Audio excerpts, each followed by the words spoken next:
سيدنا محمد سيد ولد عدنان وعلى آله وصحبه ومن سار على دربه جعل الله وإياكم في زمرتهم أجمعين آمين يا رب العالمين. أما بعد، السلام عليكم ورحمة الله وبركاته. Yang saya hormati dan yang kami saya sanjungi Imam Besar Masjid Tuan Haji Muhammad Mustafa beserta kepada seluruh tuan-tuan imam, ahli jawatan kuasa masjid, hadirin dan hadirat tetamu Allah Subhanahu wa taala.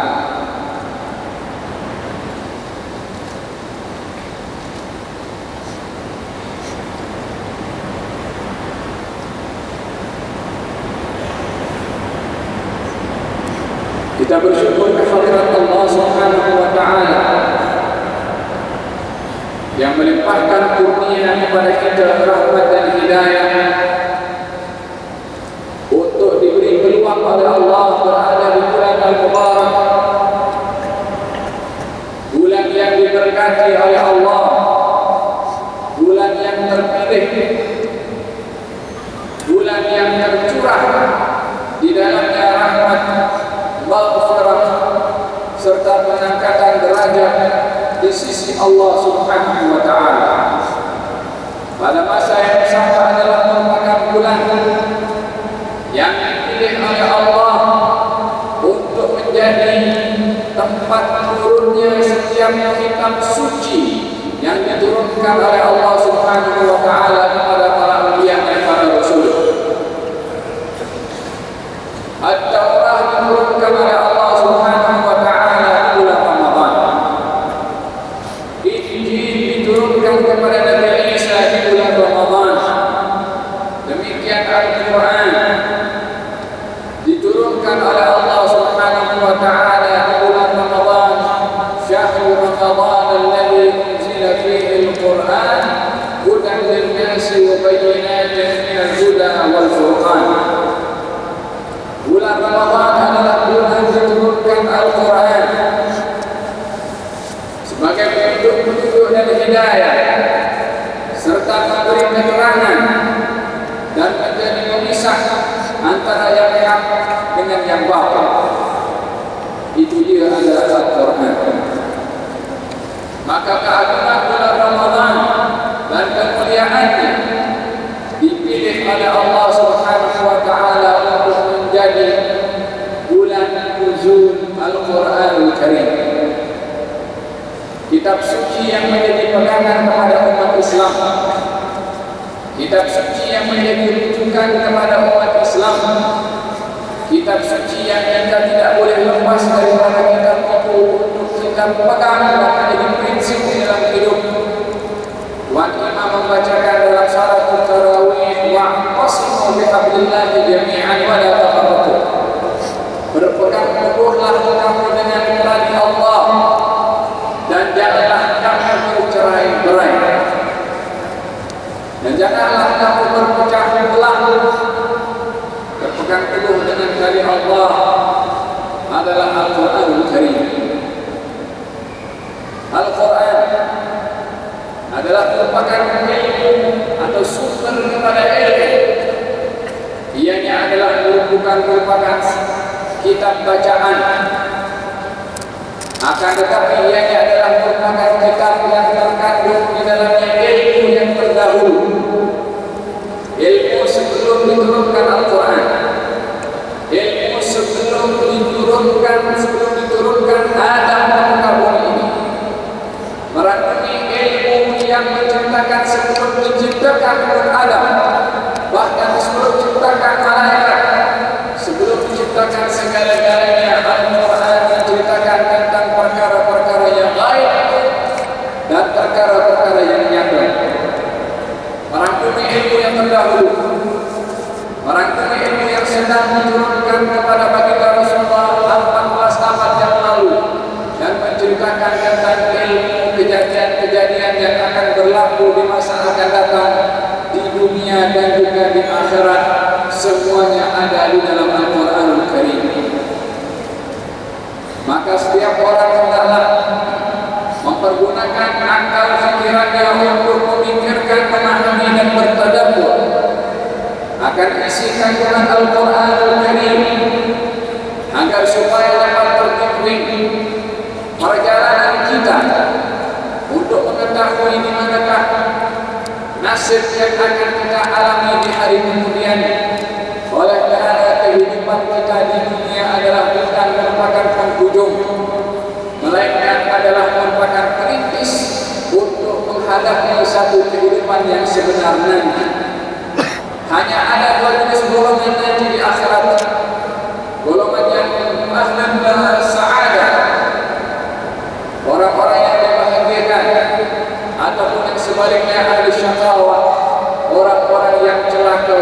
Maka dengan Al-Quran akan terbimbing seseorang kepada tempat berada bersama orang-orang yang dibahagiakan, dan dengan mendengarkan Al-Quran akan sesat perjalanan seseorang sampai dikumpulkan bersama dengan orang-orang ahli syaqawah. Inna hadzal Qur'an yahdi lillati hiya aqwam.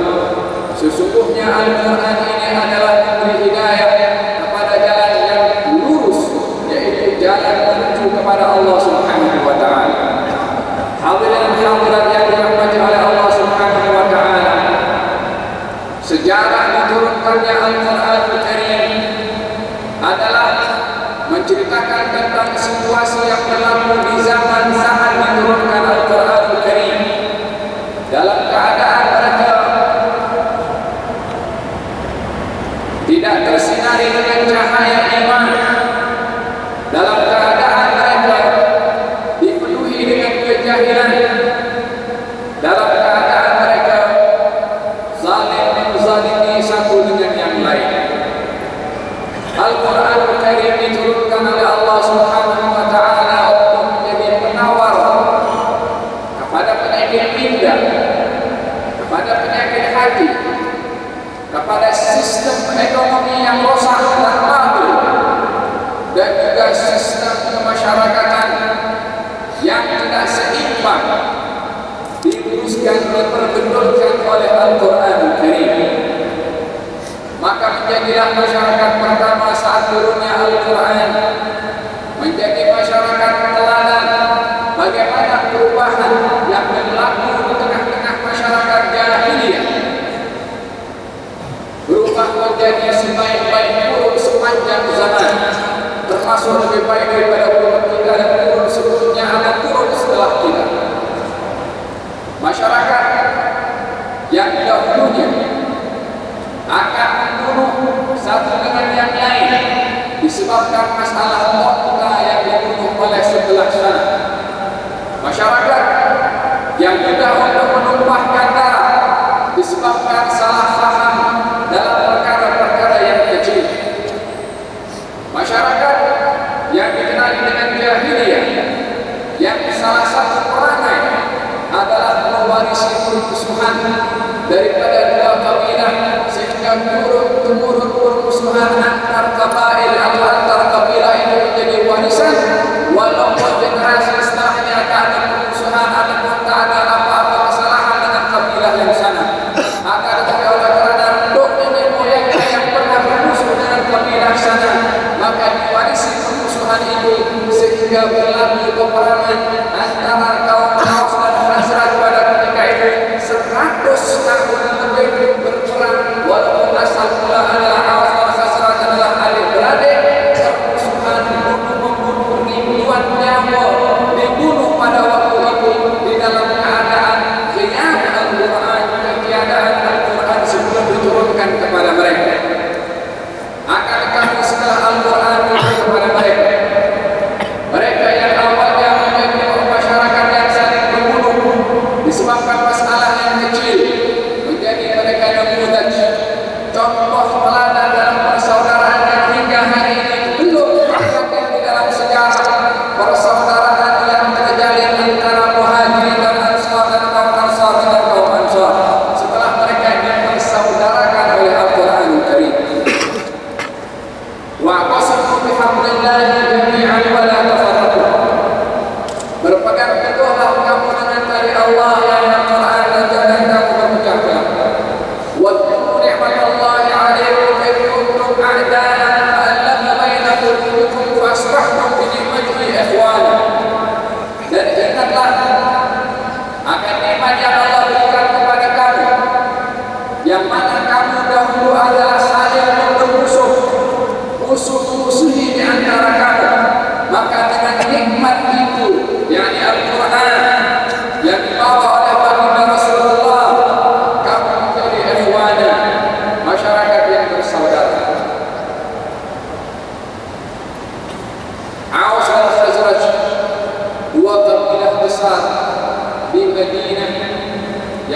berasal daripada dua orang adik-beradik yang oleh kerana satu orang membunuh onta kabilah yang lain, maka si pembunuh dibunuh, keluarga yang dibunuh membunuh, turun-temurun membunuh antara mereka sehingga 120 tahun bermusuh-musuhan satu dengan yang lain. Permusuhan itu terhenti dengan datangnya Rasulullah dengan membawa Al-Quran Al-Karim, sehingga persaudaraannya diikat oleh baginda Rasulullah melalui Al-Quran, diterjemahkan kekuatan persaudaraan mereka, bukan hanya permusuhan yang sudah hilang, bahkan menjadi sebaliknya yang berlaku. Sayang menyayangi, kasih mengasihi melebihi daripada saudara kandung sendiri. Asbahtum bi ni'matihi ikhwana, kamu menjadi bersaudara dengan nikmat Al-Quran yang dibawa oleh baginda Rasulullah. Walladzina yuhibbuna man hajara ilaihi, mereka orang-orang yang berdiam atau menghuni kota Madinah. Ad-dar, walladzina tabawwa'u ad-dar, mereka orang-orang yang berdiam atau menghuni ad-dar.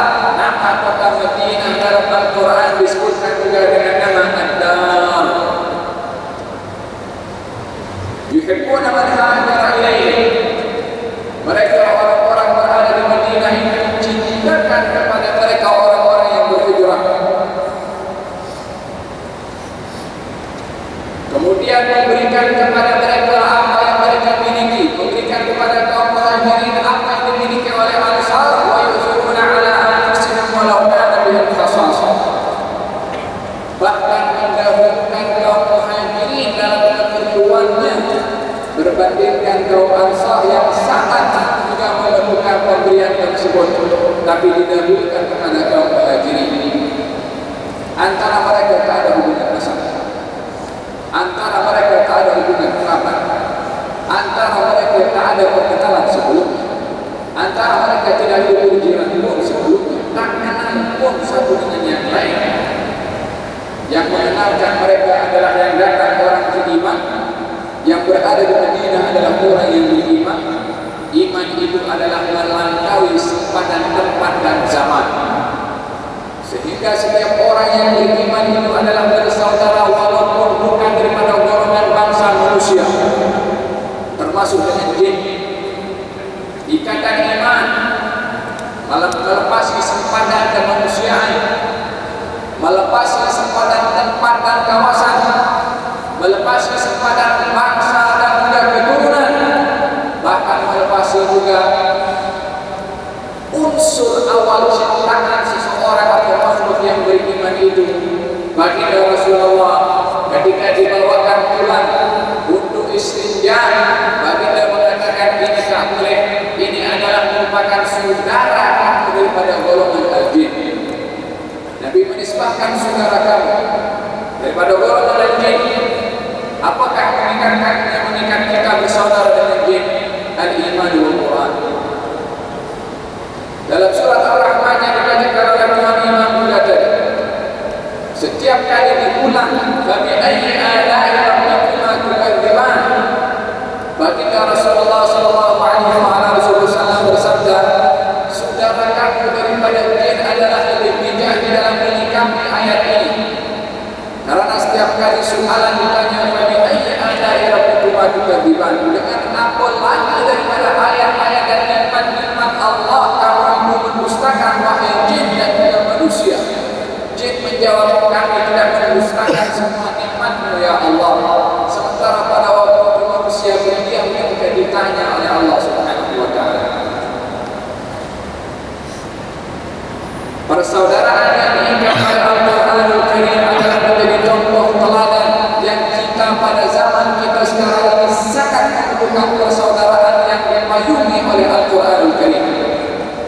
Melepasi sempadan bangsa dan keturunan, tempat dan zaman, kita tetap bersaudara selagi kita di bawah payung la ilaha illallah Muhammadur Rasulullah.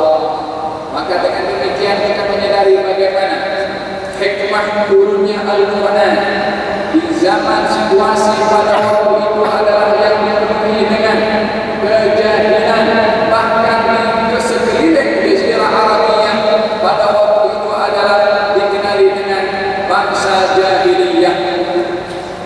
Di dalam ketiadaan ilmu, Al-Quran mengungkapkan keadaan pada waktu itu, bagaimana seseorang menyikapi tentang keadaan manusia yang lain yang merupakan satu bangsa, mungkin adalah daripada keturunan mereka sendiri, yang dibunuh disebabkan oleh kerana jantinanya adalah bukan laki-laki. Wa idza bushira ahaduhum bil unsa dhalla wajhuhu muswaddan wa huwa kadhib.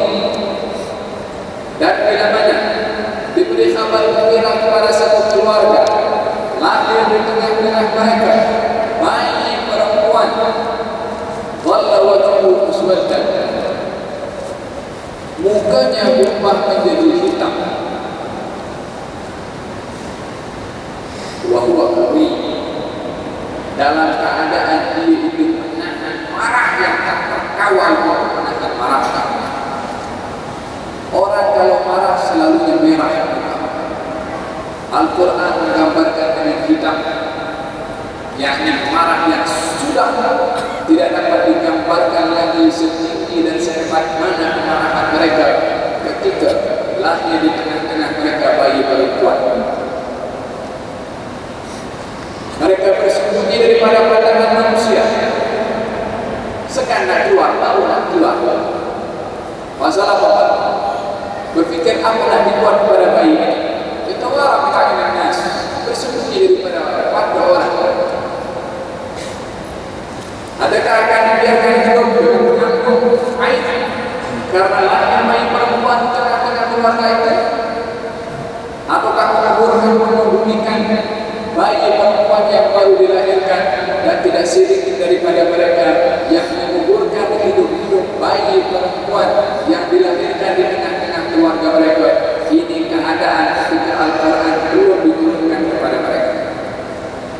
Al-Quran turun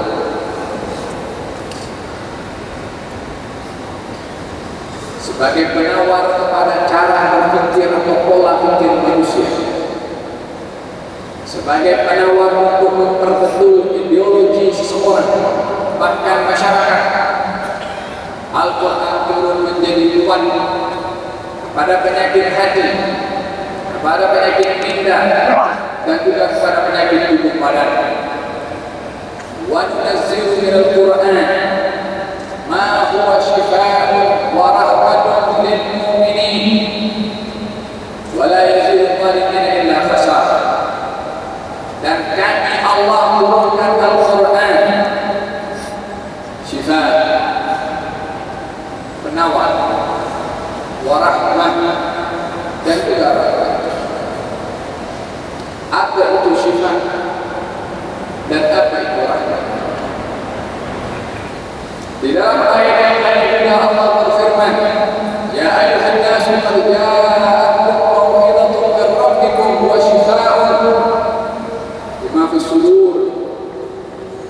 Wahai sekalian manusia, telah datang kepada kamu mau'izatun, nasihat daripada Tuhan kamu, wa shifaa'un, dan juga penawar untuk penyakit-penyakit hati.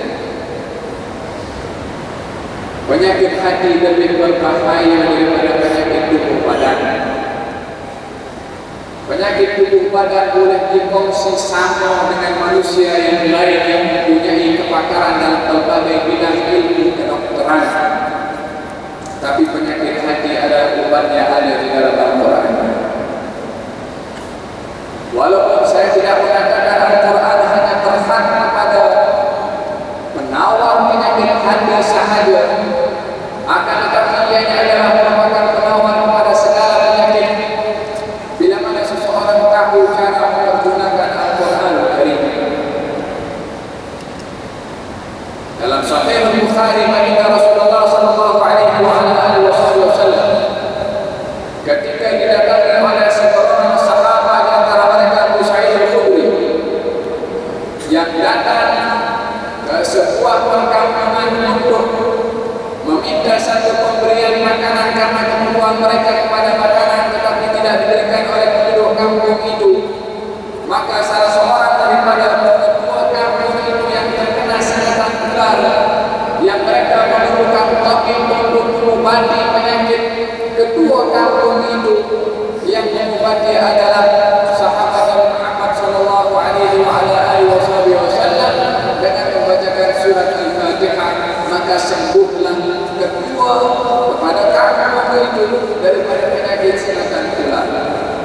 zahir, penyakit kubur badan.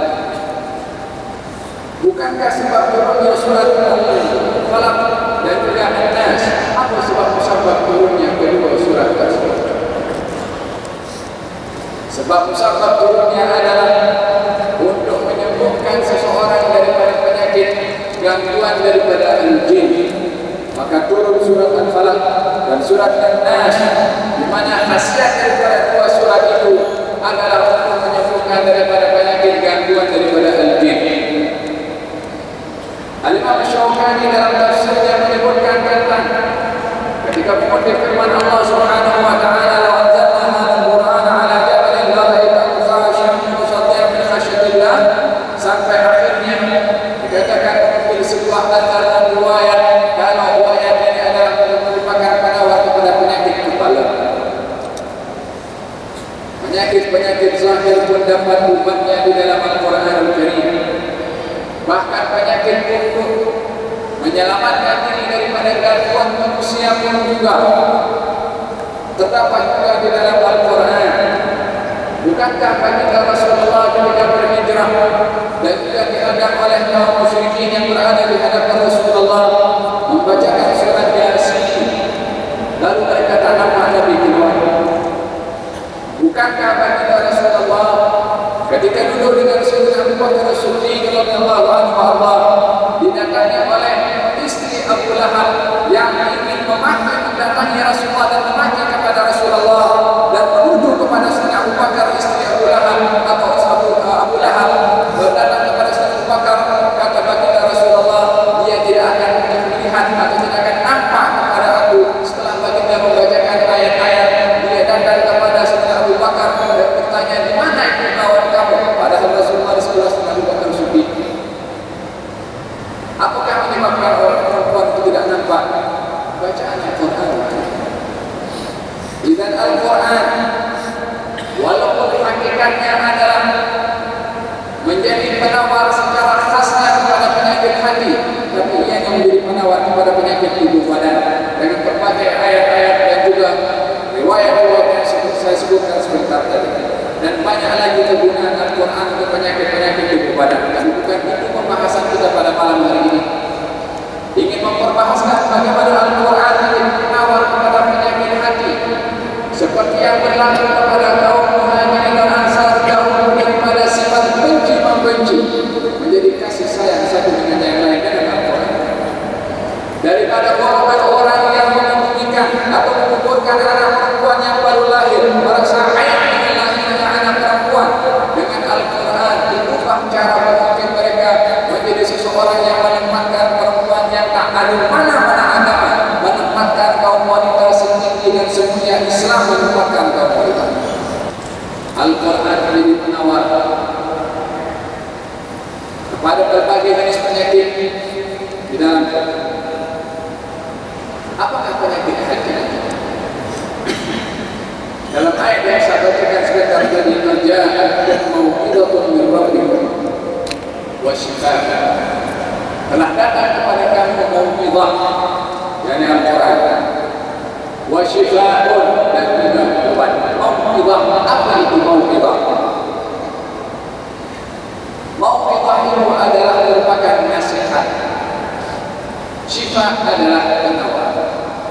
Yang ketiga adalah rahmat. Al-Quran itu nasihat, Al-Quran itu penawar, dan Al-Quran itu adalah rahmat.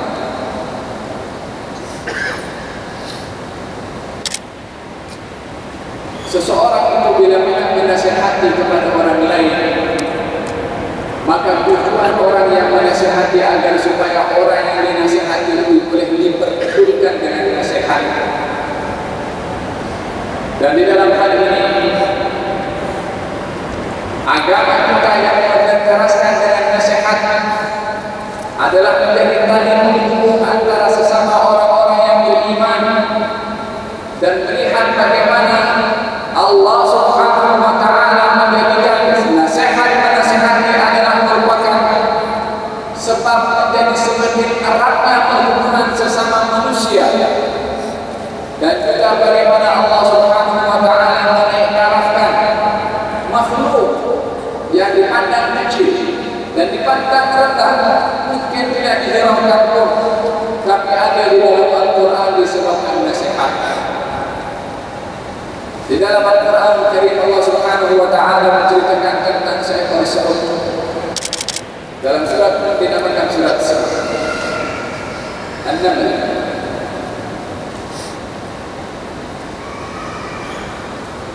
Semut berkata kepada semut yang lain, وَقَالَتْ نَمْلَةٌ يَا أَيُّهَا النَّمْلُ ادْخُلُوا مَسَاكِنَكُمْ لَا يَحْطِمَنَّكُمْ سُلَيْمَانُ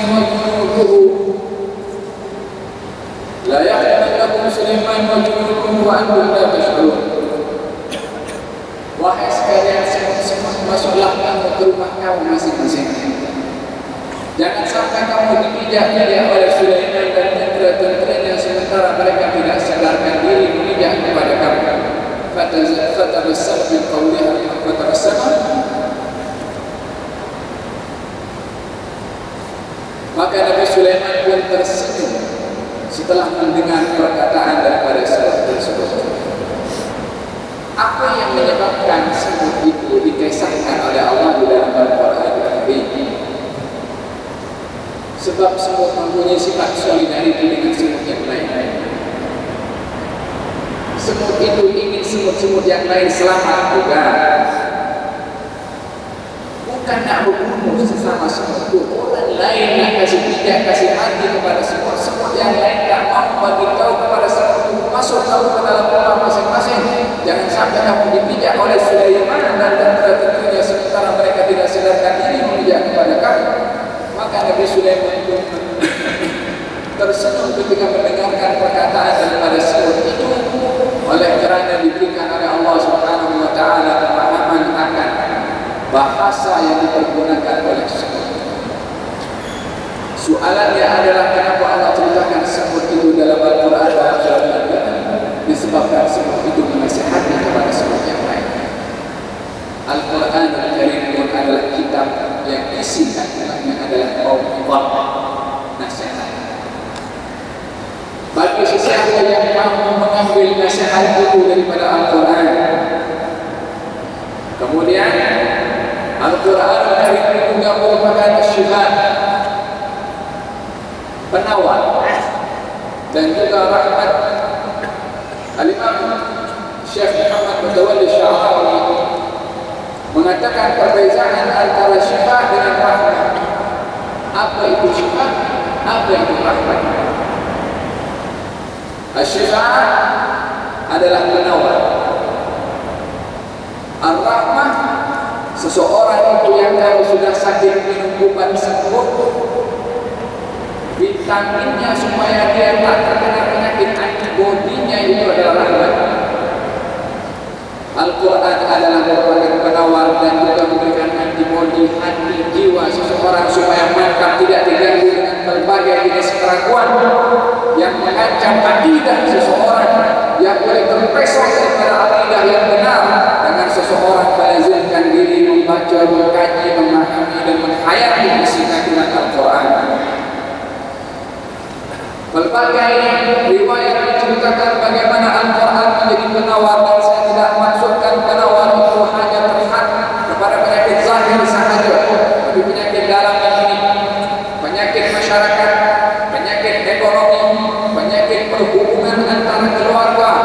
Tidak banyak penawarnya di dalam Al-Quran Al-Karim yang saya tidak dapat ceritakan panjang lebar masing-masing bagaimana Al-Quran menjadi penawar kepada berbagai penyakit. Tapi beberapa perkara yang perlu saya sentuh di sini adalah berkenaan dengan penyakit hati. Yang terbesar sekali adalah penyakit asyirku billah, menyekutukan kepada Allah Subhanahu wa Ta'ala. Sayyidina Umar bin Khattab radhiyallahu anhu Allah, yang dikenal dengan orang yang begitu keras, yang tidak boleh dicapai kemarahannya oleh siapapun juga. Akan tetapi ketika beliau itu keluar dengan hati kemarahan kepada Rasulullah yang membawa ajaran agama, yang menghina kepada sembahan-sembahan kaum musyrikin daripada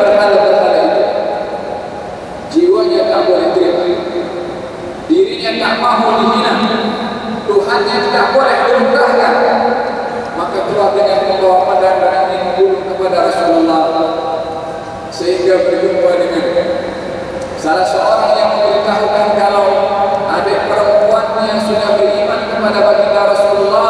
Bagaimana membunuh kepada orang yang adik perempuan beriman kepadanya?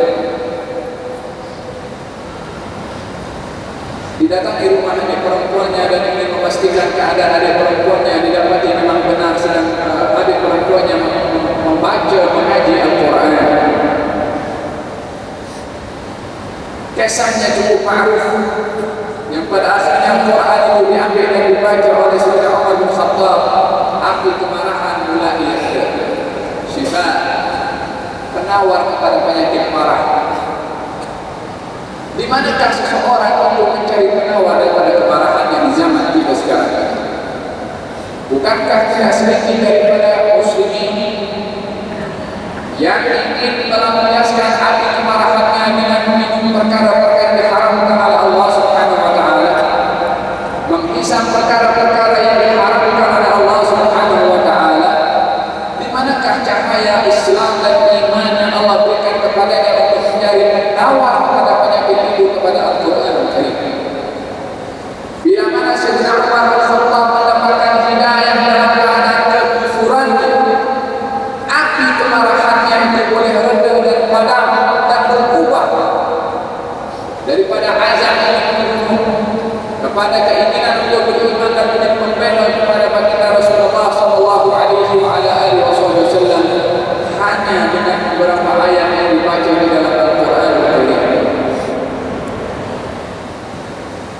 Baginda Rasulullah sallallahu alaihi wasallam sebagai manusia juga mempunyai sifat marah. Sayyidina Abu Bakar As-Siddiq sebagai manusia juga punya sifat marah.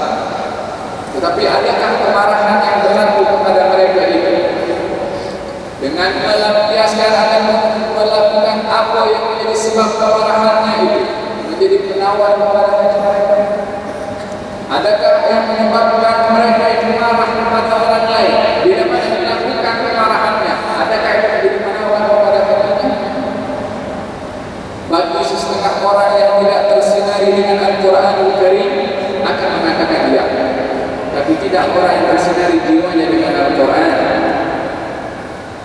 Baginda Rasulullah sallallahu alaihi wasallam ketika melihat bagaimana para syuhada Uhud itu dalam keadaan mereka adalah dibunuh oleh kaum musyrikin, 70 orang lebih kurang syahid dalam peperangan itu, termasuk Rasulullah sendiri pun terluka. Didapati jasad Sayyidina Hamzah dalam keadaan terbelah dadanya dan dilukai anggota tubuh badannya sedikit demi sedikit, dan jantungnya pun terkeluar daripada tempatnya, menyebabkan baginda Rasulullah sallallahu alaihi wasallam merasa marah dengan perbuatan manusia macam apa yang boleh berbuat kepada seorang yang sudah meninggal dunia, hanya mencari kepuasan dan untuk melampiaskan marahnya itu didapat dengan dan mereka diamnya dengan melakukan perkara itu, kemarahannya akan selesai. Seorang yang ingin membalas dendam kepada Sayyidina Hamzah karena marah. Sayyidina Hamzah sudah menjadi jasad, sudah meninggal dunia syahid, tapi api kemarahan orang yang hidupnya lagi belum puas, sehingga dibelah dadanya dan diambil jantungnya.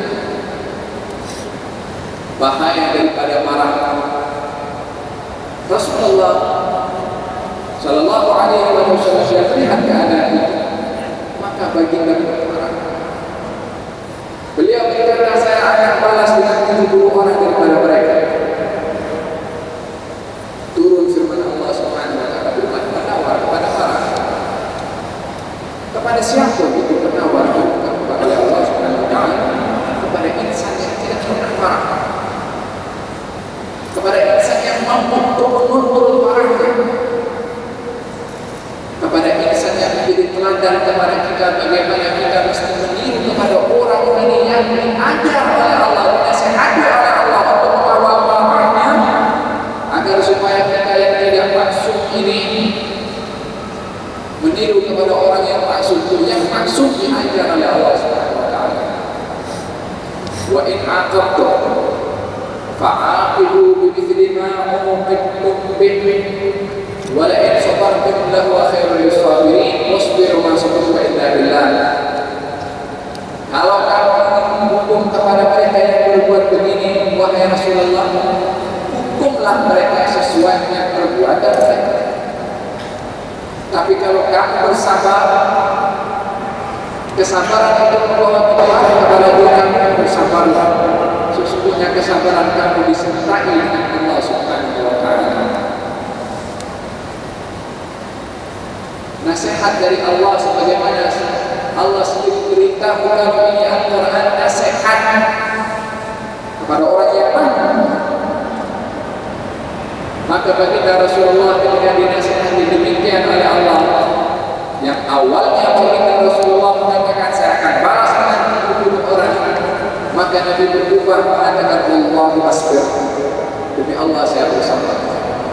Ya Rasulullah, engkau ada pilihan dari Allah, balas dendam satu-satu, kisah, atau kamu sabar. Kenapa Nabi pilih sabar? Walaupun diperbolehkan untuk kisah. Sebab kesabaran itu adalah mendapat kebersamaan dengan Allah. Wasbiru ma sabruka illa billah. Maka Nabi memilih untuk bersabar, sebab itu yang terbaik di sisi Allah Subhanahu wa taala. Bukan di sisi manusia, bukan di sisi kehendak daripada tidak punya marah emosi. Bal ahlu salihin pada kurun abad permulaan abad kedua yang melihat kepada hamba sahayanya yang sedang mendukung anak tuannya, dan hamba sahaya itu membawa benda panas yang secara tidak sengaja benda panas itu mengenai dirinya dan juga terkena kepada bayi tuan yang mempunyai kepada hamba sahaya itu, sehingga bayi itu meninggal dunia di hadapan ayahnya. Sebagai seorang ayah dan juga sebagai manusia yang mempunyai sifat marah, maka secara tak disedari nampak tanda-tanda kemarahan kepada si ayah kepada hamba sahaya itu. Maka hamba sahaya itu membacakan ayat wal kadhimin al-ghaidha. Dan di antara orang-orang yang terpuji dan orang bertakwa itu sifatnya adalah orang-orang yang mampu menahan marah. Kata baginda Rasulullah SAW, bukan orang yang kuat itu orang yang kuat dengan tubuh badan, akan tapi orang yang kuat adalah man malaka nafsahu indal ghadab, orang yang mampu mengawal perasaan emosinya ketika sedang marah. Alangkah di zaman kita sekarang ini manusia sangat memerlukan kepada mengawal rasa marahnya. Di tempat-tempat yang berlaku berbagai jenis masalah dan permusuhan serta pertumpahan darah, alangkah perlunya mereka kepada untuk mengawal emosi itu dengan Al-Quranul Karim. Wal kadhimin al-ghaidha, dan orang-orang yang bertakwa itu adalah orang yang menahan marah. Tuhan mempunyai hamba sahaya ini mengatakan karamtu ini, saya tahan marah saya. Dia bukan tak boleh marah. Orang yang tak punya marah itu problem dia, tak sempurna. Manusia itu kalau dia tak sahaja himar dan marah. Orang yang dibikin marah tapi tak marah, dia macam keledai. Marah mesti ada kepada seseorang. Kalau tidak, macam mana nak melampiaskan marah kerana Allah Subhanahu wa taala? Tetapi bukan yang dikatakan tak boleh marah itu adalah bukan tak punya marah, tapi awal marah. Oleh kerana Allah mengatakan dalam Al-Quran wal kadhimin al-ghaidha, orang-orang yang terpuji bertakwa itu yang mampu mengawal menahan marahnya. Wal wal 'afina 'anil nas. Dan orang yang bertakwa itu adalah orang yang suka memberi maaf kepada orang yang bersalah kepadanya. Tuhan punya hamba sahaya yang mengatakan kafautu anki, yang tadi ketika dia beritahu Allah puji orang menahan marah dia kata aku tak amat. Dan Allah puji orang memberi maaf dia kata aku maafkan kepada engkau. Wallahu yuhibbul muhsinin. Dan Allah itu amat suka dan sayang kepada orang-orang berbuat ihsan. Tuhan punya hamba sahaya itu berkata, kamu saya bebaskan kerana Allah Subhanahu wa taala. Di mana anda dapat akhlak seumpama ini kalau bukan daripada didikan Al-Qur'anul Karim kepada mereka yang mau menghayati kepada isi kandungan Al-Qur'an. Syifa, penawar kepada mereka, penawar kepada emosi, menawar kepada hasad, menawar kepada dengki, menawar kepada kesedihan, menawar kepada segala jenis penyakit yang ada dalam tubuh badan yang ada di dalam Al-Quran Karim bagi mereka yang mau bertadabbur kepada Al-Quran Karim. Hadirin-hadirat yang dirahmati oleh Allah Subhanahu wa taala. Yang ketiga daripada sifat Al-Quran adalah rahmatun. Rahmat ini adalah penambahan stamina hati dan jiwa, antibodi, supaya hati yang sudah diberi penawar Al-Quran menjadi mantap dan kuat dengan sentiasa berteman dengan Al-Quran Al-Karim. Jangan sekali-kali kita meninggalkan kepada Al-Quran daripada membacanya ataupun bertadabbur ataupun sentiasa mengkaji kepada isi kandungan Al-Quran. Kalau tidak, hati ini boleh mudah terkoyak ataupun terubah dengan gangguan-gangguan yang ada di sekeliling kita, daripada kebendaan, daripada aliran-aliran yang menyimpang, daripada perkara-perkara yang mengganggu akidah kita. Tanpa berbentengkan hati ini dengan Al-Quran, akan tercapai dengan berbagai pemikiran yang boleh memesongkan kita dan hati kita daripada jalan yang benar. Rahmatun adalah memberi kekuatan dalam hati dan jiwa kita melalui Al-Quran Al-Karim. Inna hadzal Qur'an la yarfa Allah la yarfa bihadzal Qur'an aqwaman wa yarfa bihi akhirin. Allah Subhanahu wa taala akan mengangkat dengan Al-Quran segolongan dan akan menjatuhkan Al-Quran golongan yang lain yang tidak mampu memahami, menghayati, bertadabbur kepada Al-Quran Al-Karim. Alangkah berbuahnya kepada mereka yang sentiasa berteman dengan Al-Quran, sentiasa membaca kepada Al-Quran, sentiasa menghayati Al-Quran, apatah lagi menghafal kepada Al-Quran yang dipilih oleh Allah Subhanahu wa taala sebagai orang yang akan tampil dengan Allah Subhanahu wa taala. Ahlul Quran, ahlullahi wa khassatuh. Orang yang ahli dalam Al-Quran yang orang yang rahmat dengan Allah Subhanahu wa taala. Demikian baginda Rasulullah sentiasa mengedepankan orang-orang yang ahli dan paham serta hafal Al-Quran dalam segala hal. Bukan hanya di dalam salat dikedepankan sebagai pemimpin imam. Itu memang sudah satu kemestian orang yang hafal Al-Quran mesti dikedepankan untuk menjadi imam, karena salat adalah merupakan hubungan kita berbicara dengan Allah melalui Al-Quran Al-Karim. Tetapi lebih daripada itu, kemuliaan Al-Quran menghormati orang bukan hanya di masa hidupnya, tapi setelah wafatnya pun kedudukannya adalah mulia berbandingkan orang yang tidak hafal Al-Quran. Salah satu jasanya tidak makan di tanah adalah orang-orang yang hafal kepada Al-Quran. Dalam peperangan Uhud, baginda Rasulullah ketika ingin mengebumikan dua jenazah di dalam satu liang lahat, baginda tanya, yang mana satu daripada keduanya ini yang banyak menghafal Al-Quran? Maka itu orang pertama yang diletakkan di dalam liang lahat itu sebagai penghormatan kepada Al-Quran Al-Karim. Allah memilih malaikat terbaik untuk membawa Al-Quran. Allah memilih bulan terbaik untuk dipilih hari bulan turunnya Al-Quran. Allah menjadikan malam terbaik menjadi malam turunnya Al-Quran. Dan Allah memilih insan terbaik untuk menerima Al-Quran. Maka sungguh dengan Al-Quran itu akan terangkat setiap orang dengan kedudukan Al-Quran. Wahakana baginda Rasulullah sallallahu alaihi wasallam ketika menghantarkan 10 orang ahli Quran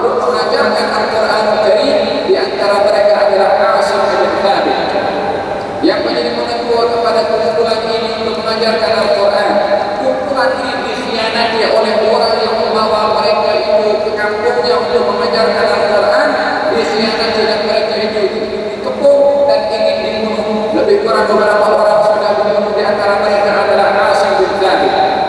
Asim bin Thabit mengatakan, saya tidak akan menyerah diri kepada kamu wahai pengkhianat. Maka Asim bin Thabit melawan kepada mereka sehingga Asim bin Thabit syahid dalam peperangan itu, dalam pengkhianatan yang dilakukan oleh segolongan kabilah Arab pada waktu itu. Maka Asim bin Thabit mengatakan sebelum meninggal dunia, ya Allah, aku keluar daripada negeriku untuk menjaga agamamu, yang dengan Al-Quran. Maka mohon kau jaga tubuh badanku. Asim bin Thabit yang terlantar di tengah-tengah padang pasir waktu itu dihampiri oleh pemberontak ataupun orang pemompak yang mengkhianat itu, ingin memenggal kepala Asim bin Thabit, dipisahkan daripada tubuh badannya. Untuk apa? Untuk dijual kepada orang yang hatinya tidak dapat diobati dengan Al-Quran atau yang tidak mampu diobati dengan Al-Quran. Seorang wanita bernama Sulam mengatakan, siapa yang boleh membawa kepada Asim bin Thabit, saya akan bagi ganjaran kepada dia. Nah, dibeli dulu kepada Asim bin Thabit.